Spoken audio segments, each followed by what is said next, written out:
ಕೃಷ್ಣದೇವರಾಯರ ಕಾಲದ ಆಡಳಿತ ಯಾವ ರೀತಿ ಇತ್ತು? ಅಂದರೆ ನಾವು ಸ್ಕೂಲಲ್ಲಿ ಓದುವಾಗ ಹ್ಯುಯನ್ ಸಾಂಗ್ ಬರೆದಿರೋದು ಬರವಣಿಗೆಗಳನ್ನು ಕೂಡ ನಾವು ನೋಡ್ತೀವಿ.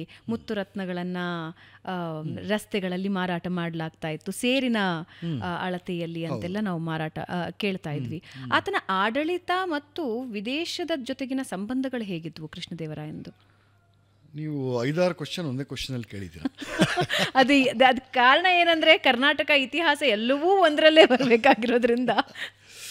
ಈಗ ನಮಗೆ ಕೃಷ್ಣದೇವರಾಯನ ನಿಜಕ್ಕೂ ಅವನು ವಿಜಯನಗರ ಸಾಮ್ರಾಜ್ಯದ ಅತ್ಯಂತ ಪ್ರತಿಭಾವಂತ ಮತ್ತು ಅತ್ಯಂತ ಪ್ರಭಾವಶಾಲಿ ಸಮ್ರಾಟ್ ಅನ್ನೋದ್ರಲ್ಲಿ ಎರಡು ಮಾತಿಲ್ಲ.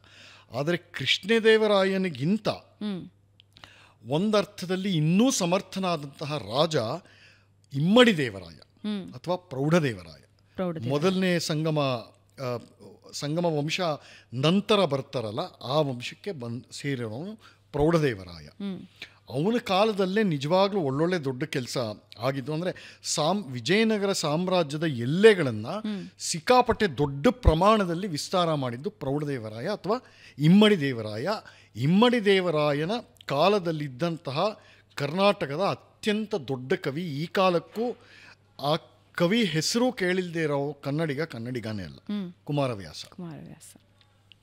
ಸೊ ಕೃಷ್ಣದೇವರಾಯ ಯಾಕೆ ಆತ ನಮ್ಮ ಜನಮಾನಸವನ್ನು ಆ ಥರ ಸೆಳೆದಿಟ್ಕೊಂಡಿದ್ದಾನೆ ಅಂದರೆ, ಆತ ತೋರಿಸಿದಂತಹ ಒಂದು ವೈಭವದ ಒಂದು ರಾಜಭೋಗ ಅಂತಾರಲ್ಲ, ಆ ರಾಜಭೋಗನ ಸಾಮಾನ್ಯ ಜನರಿಗೂ ತಂದುಕೊಟ್ಟಿದ್ದ ಕಾರಣದಿಂದ ಟು ದ ಲಾಸ್ಟ್ ಪರ್ಸನ್ ಅನ್ನೋ ಸ್ಟ್ರೀಟ್ ಅಂತಾರಲ್ಲ, ಅಲ್ಲಿ ತನಕ ಅವನು ಇರೋದೆಲ್ಲ ಬಿಡುಗೈಯ ದೊರೆ, ಅವನು ಕೊಡುಗೈ ದೊರೆ. ಜೊತೆಗೆ ಯುದ್ಧನೂ ಮಾಡ್ತಾನೆ. ಬಹಮನಿಗಳನ್ನ ಸರಿಯಾಗಿ 1-4 ಸಲ ಕೊಡ್ತಾನೆ. ಸರಿಯಾಗಿ ಅವ್ರನ್ನ ಎಲ್ಲಿಡಬೇಕೋ ಅಲ್ಲಿಟ್ಟು ಸಿಂಹಸ್ವಪ್ನ, ಲಿಟ್ರಲಿ ಸಿಂಹಸ್ವಪ್ನ. ಕೆಲವು ಕಥೆಗಳನ್ನೆಲ್ಲ ನೀವು ಕೇಳಿದ್ರೆ, ಆ ಕಾಲದ ಇದನ್ನು ಕೇಳಿದ್ರೆ, ಕೃಷ್ಣದೇವರಾಯ ಸತ್ತೋಗಿದ್ದ ವಾರ್ತೆ ಬಹಮನಿ ಸುಲ್ತಾನೆಟ್ ರಾಜರಿಗೆ ಬಂದ ಮೇಲೆ ಕೂಡ ನಂಬಲ್ಲ ಅವರು. ಇವನು ಸತ್ತಿಲ್ಲ ಇನ್ನು ಅಂದರೆ ಯಾವ ಮಟ್ಟದ ಹೆದರಿಕೆ ಇಟ್ಟಿರ್ತಾನೆ. ಇಲ್ಲ ಸತ್ತೋದ ನಾವೇನಾರ ಮಾಡೋಣ, ಇವ್ರ ವಿರುದ್ಧ ಯುದ್ಧ ಮಾಡೋಣ ಅಂದರೆ, ಇಲ್ಲ ಬೇಡ, ಅವನು ದೆವ್ವ ಬಂದು ನಮ್ಮನ್ನು ಕಾಡುತ್ತೆ ಅಂತ. ಈ ಮಟ್ಟದ ಭಯವೆಲ್ಲ ಇದೆ. ಸೊ ಒಂದು ವೈಭವ, ಇನ್ನೊಂದು ಪೌರುಷ, ಕ್ಷಾತ್ರ. ಅಲ್ಲಿ ತನಕ ಒಡಿಶಾ ತನಕ ಸಾಮ್ರಾಜ್ಯ ವಿಸ್ತಾರ ಮಾಡ್ತಾನೆ. ಗಜದೇಶ, ಆನೆಗಳು ಸಿಕ್ಕಾಪಟ್ಟೆ ಇದ್ದಿದ್ದು, ಓಡ್ರ ದೇಶ, ಕಳಿಂಗ, ಅಲ್ಲಿ ತನಕ ವಿಸ್ತಾರ ಮಾಡ್ತಾನೆ. ಅಫ್ಕೋರ್ಸ್ ಗೋವಾ ಇದ್ದೇ ಇದೆ. ಇನ್ನು ಈ ಕಡೆ ಕೇರಳ. ಸೊ ಚೇರರ ಯಾವುದೋ ಒಂದು ಪಳೆಯುಳಿಕೆ ಒಂದಷ್ಟು ಜನ ಇರ್ತಾರೆ ಸಾಮಂತರು, ಅವ್ರನ್ನು ತೆಕ್ಕೆಗೆ ತಗೊಳ್ತಾನೆ. ಹೀಗೆ ಜೊತೆಗೆ ಮೇಯ್ನ್ ಏನು ಅಂತಂದರೆ ಅವನ ಪ್ರಾಸ್ಪೆರಿಟಿ ಅಂತಾರಲ್ಲ, ಸಮೃದ್ಧಿ. ಆ ಸಮೃದ್ಧಿ ಕಣ್ಣು ಕುಕ್ಕೋ ಹಾಗೆ ತೋರಿಸ್ತಾನೆ. ದೊಡ್ಡ ದೊಡ್ಡ ಬಿಲ್ಡಿಂಗು, ಆಯಿತಾ. ನಮ್ಮಲ್ಲಿ ಅಷ್ಟಭೋಗನೋ ಅಥವಾ ಏಕಾದಶ ಭೋಗ ಅಂತ ಇದೆ, ಭೋಗಗಳ ಪ್ರಭೇದ. ಒಂದು ಊಟ, ಆಮೇಲೆ ಬಟ್ಟೆ, ವಸ್ತ್ರ, ಆಭರಣ, ಆಮೇಲೆ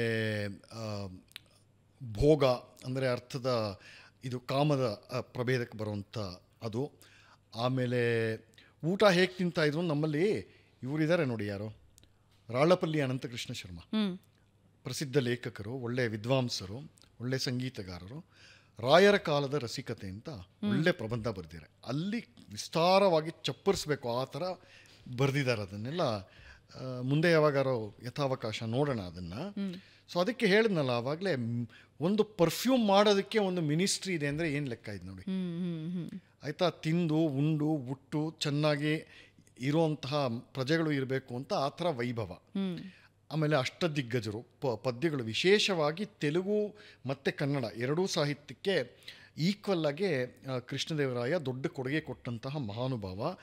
ಅದರಲ್ಲೂ ತೆಲುಗರಿಗೆ, ಅವರು ಅಷ್ಟದಿಗ್ಗಜ ಕವಿಗಳಿಗೆ ಯಾವ ಥರ ಒಂದು ಪದ್ಯ ಇಷ್ಟ ಆಯಿತು ಅಂತಂದರೆ, ರಾಜ ಆಗಿದ್ದವನು, ಆಯಿತಾ, ಅವನ ಸಿಂಹಾಸನದಿಂದ ಇಳಿದುಬಿಟ್ಟು, ಅವನೊಬ್ಬ ಕವಿ ಇದೇನೋ, ಹೆಸರು ಮರ್ತೋಗಿದೆ, ಇಳಿದುಬಿಟ್ಟು ಗಂಡ ಪೆಂಡೇರ ಅಂತಾರೆ, ಕಾಲಿಗೆ ಕಡಗ ತೋರಿಸ್ತಾನೆ. ಪಾಪ ರಾಯರು ಸತ್ತೋದ್ಮೇಲೆ ಇವನು ಕಣ್ಣೀರಿಟ್ಕೊಂಡು ಗೋಳಾಡ್ಕೊಂಡು ಬರೀತಾನೆ, ಇಂಥ ರಾಜ ನನ್ನ ಕಾಲು ಮುಟ್ಟಿ ನನ್ನ ಗಂಡ ಪೆಂಡೇರ ತುಳಿಸಿದ್ದಾನೆ, ನಾನು ಯಾಕೆ ಇನ್ನೂ ಬದುಕಿದ್ದೀನಿ, ಏನು ಸಾಧಿಸ್ಲಿ ಈ ಭೂಮಿ ಮೇಲೆ ಅಂತ ಬರೀತಾನೆ. ಸೊ ಇದು ಮಾಡಿದವರು ಜಾಸ್ತಿ ಜನ ಇಲ್ಲ ರಾಜರು ನಮ್ಮಲ್ಲಿ, ಎಷ್ಟೇ ದೊಡ್ಡವರಾಗಿದ್ರೋ. ಈ ಸಾಲಿಗೆ ಸೇರುವಂಥ ಈ ಉದಾರತೆ ಇರುವಂಥ ರಾಜ, ದುಡ್ಡಿದ್ದು ಕೂಡ ಹೃದಯ ಉದಾರತೆ, ಹೃದಯ ವೈಶಾಲ್ಯತೆ ಇರೋ ಜನಗಳು ಇಡೀ ಇತಿಹಾಸದಲ್ಲಿ ಯಾವುದೇ ದೇಶದಲ್ಲಿ ತೊಗೊಂಡ್ರು ಬಹಳ ವಿರಳ. ಈ ಸಾಲಿಗೆ ಸೇರೋ ಇನ್ನೊಬ್ಬ ರಾಜ ಅಂತಂದರೆ ಹಿಂದೆ ಇದ್ದಂತಹ ಭೋಜರಾಜ, ಪರಮಾರ ಭೋಜರಾಜ. ಅವನಿಗೆ ಹೋಲಿಸ್ಬೇಕಾದಂಥ ಮುಂದಿನ ಕಾಲದಲ್ಲಿ ಬಂದವನು ಕೃಷ್ಣದೇವರಾಯ. ಸೊ ವಾಣಿಜ್ಯದಲ್ಲಾಗಲಿ ವ್ಯಾಪಾರದಲ್ಲಾಗಲಿ ನಿಮ್ಗೆ ಸಮೃದ್ಧಿ ಹೆಚ್ಚಾಗ್ತಿದ್ದಂಗೆಲ್ಲ, ನೀವು ಹೇಳಿದ್ರಲ್ಲ ನ್ಯೂನಿಸು ಇವರೆಲ್ಲ ಬಂದಾಗ ಇಟಲಿಯಿಂದ, ವಿಶೇಷತಃ ಯುರೋಪಿಂದ ತುಂಬ ಜನ ಬಂದರು. ಆಮೇಲೆ ಪರ್ಷಿಯಾಯಿಂದ ಬಂದಂತಹ ಒಬ್ಬ ದೂತ ಕಮ್ ವ್ಯಾಪಾರಿ ಅಬ್ದುಲ್ ರಜಾಕ್ ಅಂತ, ಅವನು ಇದ್ರ ಬಗ್ಗೆ ಎಲ್ಲ ಬರೀತಾನೆ. ರಾಜರ ಮನೆಗಳು ಹೇಗಿತ್ತು, ಭವನ ಹೇಗಿತ್ತು, ಬೀದಿಗಳು ಹೇಗಿತ್ತು, ವ್ಯಾಪಾರ ಹೇಗಿತ್ತು. ಅಲ್ಲಿ ವಿಶೇಷತಃ ವಿಜಯನಗರ ಸಾಮ್ರಾಜ್ಯದ ಒಂದು ಸ್ಥಾಪನೆಯ ದೊಡ್ಡ ದ್ಯೋತಕ ಅಂತಂದರೆ ನವರಾತ್ರಿ, ಅದರಲ್ಲೂ ವಿಜಯದಶಮಿ. ಹೆಸರಲ್ಲೇ ವಿಜಯ ಇದೆ. ಸೊ ವಿಜಯದಶಮಿ ದೊಡ್ಡ ಉತ್ಸವ ವಿಜಯನಗರ ಸಾಮ್ರಾಜ್ಯದಲ್ಲಿ. ಕೃಷ್ಣದೇವರಾಯನ ಕಾಲದಲ್ಲೆಲ್ಲ ನೀವು ಅಲ್ಲಿ ನೋಡೋ ಹಾಗಿದ್ದರೆ ಅರಮನೆ ಗೋಶಾಲೆ ಇರುತ್ತಲ್ಲ, ಅಲ್ಲಿಂದ ಗೋಗಳನ್ನು ಕಟ್ಟು ಬಿಚ್ಚಿಬಿಡೋರು. ಅದು ಯಥೇಚ್ಛವಾಗಿ ವಿಜಯನಗರ ಪಟ್ಟಣದ ಊರು ಕೇರೆಗಳೆಲ್ಲ ನುಗ್ಗುತ್ತಾ ಇರೋದು, ಒಂದೊಂದು ಮನೆ ಮುಂದೆನೂ ನಿಂತ್ಕೊಳ್ಳೋದು.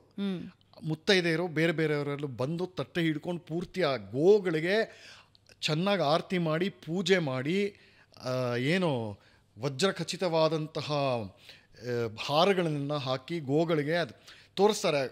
ಹಸುಗಳ ಒಂದು ದರ್ಪ ಯಾವ ಥರ ಇತ್ತು, ಮುಖದ ಎಕ್ಸ್ಪ್ರೆಷನ್ನು ಅಂತ. ಇದನ್ನು ನೀವು ಒಳಗೊಂಡು ಎಲ್ಲ ಬರೆದಿದ್ದಾರೆ ಆ ಕಾಲದ ಸಮಕಾಲೀನ ಚರಿತ್ರಕಾರರು ಮತ್ತು ಏನಂತಾರೆ ಸಾಹಿತಿಗಳು ಬರೆದಿದ್ದಾರೆ. ಸೊ ಹಸುಗಳಿಗೆ ಈ ರೀತಿ ಒಂದು ಇದಿತ್ತು, ಕೆಚ್ಚಿತ್ತು ಅಂತ. ಹಸುಗಳಿಗೆ ಹಿಂಗೊಂದು ಕೆಚ್ಚಿತ್ತು. ನೀವು ಟಿ ವಿಲೆಲ್ಲ ಶೋಗಳು ಮಾಡ್ತಿರಲ್ಲ, 4 ಜನ ಬಿಟ್ಟು ಜಗಳ ಆಡಿಸ್ತಿರಲ್ಲ. ಸೊ ಆ ಜಗಳ ಟಾಪಿಕ್ಕು, ಡಿಬೇಟ್ ಟಾಪಿಕ್ಕು, ವಿಜಯನಗರ ಕಾಲದಲ್ಲಿ ಡಿಬೇಟ್ ಟಾಪಿಕ್ ಏನಿತ್ತು, ಇವತ್ತು ಯಾವ ಮಂತ್ರಿ ಏನು ಹೇಳ್ದ ಅಂತಲ್ಲ, ನಮ್ಮ ದೇಶದಲ್ಲಿ, ನಮ್ಮ ಊರಲ್ಲಿ, ನಮ್ಮ ಹಳ್ಳಿಲಿರೋ ಜಟ್ಟಿ ನಿಮ್ಮ ಹಳ್ಳಿಲಿರೋ ಜಟ್ಟಿಗಿಂತ ಜಾಸ್ತಿ ಪವರ್ಫುಲ್ಲ. ಇದು ಇವರು ಟಾಪಿಕ್, ಚರ್ಚೆಯ ವಿಷಯ. ಚರ್ಚೆ ವಿಷಯ. ಅದು ಅಲ್ಲಲ್ಲೇ ಕಾಳಗಾಗಿ ಹೋಗ್ತಾ ಇತ್ತು. ಇಲ್ಲ ನಮ್ಮವನೇ ದೊಡ್ಡವು, ನಿಮ್ಮವನೇ ದೊಡ್ಡವು ಅಂತ ಅವ್ರವ್ರಿಗೆ ಗುದ್ದಾಡ್ಕೊಳ್ತಾ ಇದ್ರು. ಈ ಥರ ಎಲ್ಲ ಇದೆ. ಆಮೇಲೆ ನಿಮ್ಮೂರಲ್ಲಿ ತೊವೆ ಚೆನ್ನಾಗಿದೆಯಾ, ನಿಮ್ಮೂರಲ್ಲಿ ಈ ಪಲ್ಯ ಚೆನ್ನಾಗಿದೆಯಾ, ಇಂಥದ್ದು ಇವರು ಟಾಪಿಕ್ಸ್ ಇದ್ದಿದ್ದು. ಅಂದರೆ ಸಾಮಾಜಿಕವಾಗಿ ಜನ ಖುಷಿಯಾಗಿದ್ರು, ಯಾವುದಕ್ಕೂ ಚಿಂತೆ ಇಲ್ಲ. ಆಮೇಲೆ ಆ ಕಾಲದ ಅವಾಗಲೇ ಬಹುಪತ್ನಿತ್ವ ಅಂತೇನೋ ಹೇಳ್ತಿದ್ರಲ್ಲ, ಆ ಕಾಲದಲ್ಲೂ ಇತ್ತು. ಈಗ ಮುಖ್ಯ ಪತ್ನಿ ಯಾರಿರ್ತಾಳೆ ಮನೆಗೆ, ಅವಳದೇ ಯಜಮಾನಿಕೆ, ಗಂಡನ ಬಾಯಿ ಮುಚ್ಕೊಂಡು ಕೇಳಬೇಕು, ಏನು ಮಾತಾಡೋಂಗಿಲ್ಲ. ಸೊ ಕೋಪಗೃಹ ಕಟ್ತಾ ಇದ್ರು. ಪ್ರತಿಯೊಂದು ಮನೇಲೂ ಕೋಪಗೃಹ ಇತ್ತು ಅಂತ ಇರುತ್ತೆ. ಕೋಪಗೃಹ ಅಂದ್ರೆ ಅದಕ್ಕೆ ಮಾತ್ರ ಕೈಕೇಯಿ ಗೃಹ ಬೇಸಿಕಲಿ. ಸೊ ಅವಳು ಮುನಸಾದಾಗ ಅಲ್ಲಿ ಹೋಗಿ ಕೋಪಗೃಹಕ್ಕೆ ಹೋಗಿ ಬಾಗಿಲು ಹಾಕೊಳ್ಳೋಳು, ಇವಳು ಗಂಡ ಬಂದು ಸಮಾಧಾನ ಮಾಡಬೇಕು. ನಿಜವಾಗ್ಲೂ ಇತ್ತು, ನಿಜವಾಗ್ಲೂ. ನಾನೇನೇನು ಕಲ್ಪನೆ ಮಾಡ್ಕೊಂಡು ಹೇಳ್ತಾ ಇಲ್ಲ, ಆ ಕಾಲದ ಡಾಕ್ಯುಮೆಂಟೇಶನ್ ಇಟ್ಕೊಂಡೇ ಹೇಳ್ತಾ ಇರೋದು. ಆಮೇಲೆ ಬೆಳದಿಂಗಳ ಚಂದ್ರನ್ನ ನೋಡೋದಕ್ಕೆ ಮನೆಯಲ್ಲಿ ಸಪ್ರೇಟ್ ಕಿಂಡಿಗಳಿರ್ತಾಯಿತ್ತು, ಮಿನಿಮಮ್ 2 ಫ್ಲೋರ್ ಇರ್ತಿತ್ತು. ಆಮೇಲೆ ಭಾಳ ಶ್ರೀಮಂತರಾಗಿದ್ದರೆ ಅವ್ರದ್ದೇ ಮನೆ ಹಿಂದ್ಗಡೆ ಉದ್ಯಾನ ಇಟ್ಕೊಂಡು ಅಲ್ಲಿ ಕೃತಕವಾಗಿ ಜಲಪಾತ ನಿರ್ಮಾಣ ಮಾಡ್ತಾಯಿದ್ರು, ಹಕ್ಕಿಗಳು ಸಾಕ್ತಾಯಿದ್ರು, ನವಿಲುಗಳು ಸಾಕ್ತಾಯಿದ್ರು, ಮೊಲ ಸಾಕ್ತಾಯಿದ್ರು, ಜಿಂಕೆ ಸಾಕ್ತಾಯಿದ್ರು. ಆಮೇಲೆ ಗಿಣಿಗೆ ಸ್ತೋತ್ರಗಳು ಅಥವಾ ಮನೆ ಯಜಮಾನನಿಗೆ ಬೇಕು ಅಂತ ಸಿಟ್ಟು ಬರಲಿ ಅಂತ ಹೆಂಡತಿ ಪೋಲಿ ಮಾತೆಲ್ಲ ಹೇಳಿಕೊಟ್ಟು ಇದೆಲ್ಲ ಇತ್ತು ಅಂತ ಗೊತ್ತಾಗುತ್ತೆ. ವೈಭವೋಪೇತ ನಗರ, ವೈಭವೋಪೇತ ಸಾಮ್ರಾಜ್ಯ, ಜನಗಳು ಅಂತ. ಇದು ಕೃಷ್ಣದೇವರಾಯನ ಕಾಲದಲ್ಲಿ ಇದು ಇದ್ದಿತ್ತು. ಹಾಗಾಗಿಯೇ ವಿಜಯನಗರಕ್ಕೆ ಹೋಗಬೇಕು ಅಂತ ಸುತ್ತಮುತ್ತಲಿನ ಹಳ್ಳಿಗಳ ಜನ ತಹತಹಿಸ್ತಾ ಇದ್ದಿದ್ದು ಅಂತ ಅನ್ಸುತ್ತೆ ಆಗಿನ ಕಾಲದಲ್ಲಿ. ಬೇರೆ ಬೇರೆ ಗ್ರಾಮಗಳಲ್ಲಿ ಕೆಲಸ ಮಾಡ್ತಾ ಇದ್ದವರು ಅಲ್ಲಿಂದ ಕೆಲಸ ಬಿಟ್ಟು ಅಥವಾ ಅವರ ಊರನ್ನು ಬಿಟ್ಟು ವಿಜಯನಗರದಲ್ಲಿ ಒಂದು ಕೆಲಸ ಪಡ್ಕೊಳ್ಬೇಕು ಅಥವಾ ಅಲ್ಲಿ ಸೈನ್ಯಕ್ಕೆ ಸೇರ್ಕೊಳ್ಬೇಕು, ಒಂದು ವಿಸಿಟ್ ಆದ್ರೂ ಮಾಡಬೇಕು. ಎಲ್ಲ ಸಾಮ್ರಾಜ್ಯದಿಂದ ಬೇರೆ ಬೇರೆ ಎಲ್ಲ ಮೂಲೆಗಳಿಂದ ಬರೋರು ಪಟ್ಟಣಕ್ಕೆ. ವಿಜಯನಗರ ಸಾಮ್ರಾಜ್ಯದ ಅವಸಾನದ ಬಹುಶಃ ಆ ಯುದ್ಧದ ಬಗ್ಗೆ ನಾವು ಮಾತನಾಡಲಿಲ್ಲ ಅನ್ಸುತ್ತೆ, ಪೂರ್ಣ ಆಗಲ್ಲ ಅಂತ ಅನ್ಸುತ್ತೆ.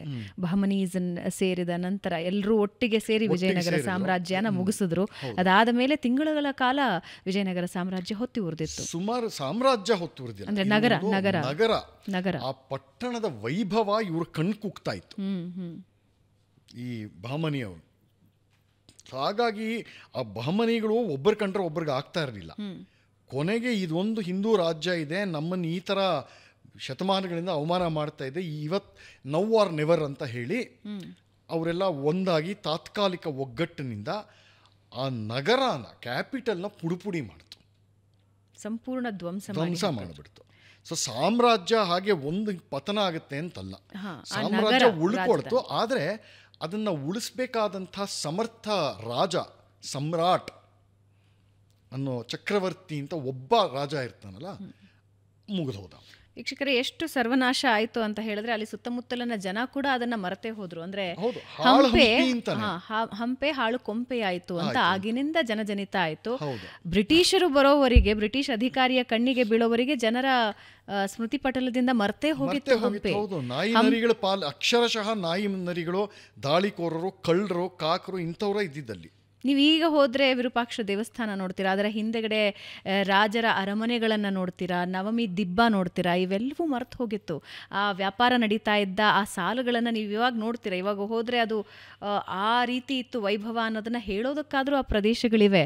ಆದರೆ ಈ ಹಿಂದೆ ನಾವು ಮರೆತು ಹೋಗಿದ್ವಿ. ಬ್ರಿಟಿಷರು ಬರೋವರೆಗೆ ಹಿಂಗಿದ್ದೊಂದು ವೈಭವೋಪೇತ ಸಾಮ್ರಾಜ್ಯ ಇತ್ತು, ಅದನ್ನು ಹೊಡಿಲಾಗಿತ್ತು, ಅದರ ಅವಶೇಷಗಳಲ್ಲಿವೆ ಅನ್ನೋದನ್ನು ಮರೆತು ಹೋಗಿದ್ರು ಜನ. ಅಂದರೆ ಎರಡು ಪಾಯಿಂಟ್ ಚೆನ್ನಾಗಿದೆ. ಇಲ್ಲಿಂದ ನಮಗೆ ಸಿಗೋದು ಒಂದು ದೊಡ್ಡ ಅಂಶ, ಸತ್ಯ ಏನು ಅಂದರೆ ಆ ವಿನಾಶದ ಒಂದು ತೀವ್ರತೆ ಅಷ್ಟೇ, ಒಂದು ಅಗಾಧತೆ ಹೆಂಗೆ ಎಷ್ಟು ಸೈಕಲಾಜಿಕಲ್ ಆಗಿ ಹೊಡೆದಿತ್ತು ಅಂತಂದರೆ, ಇಂಥದ್ದು ಇರಲೇ ಇರಲಿಲ್ಲ. We prefer to forget.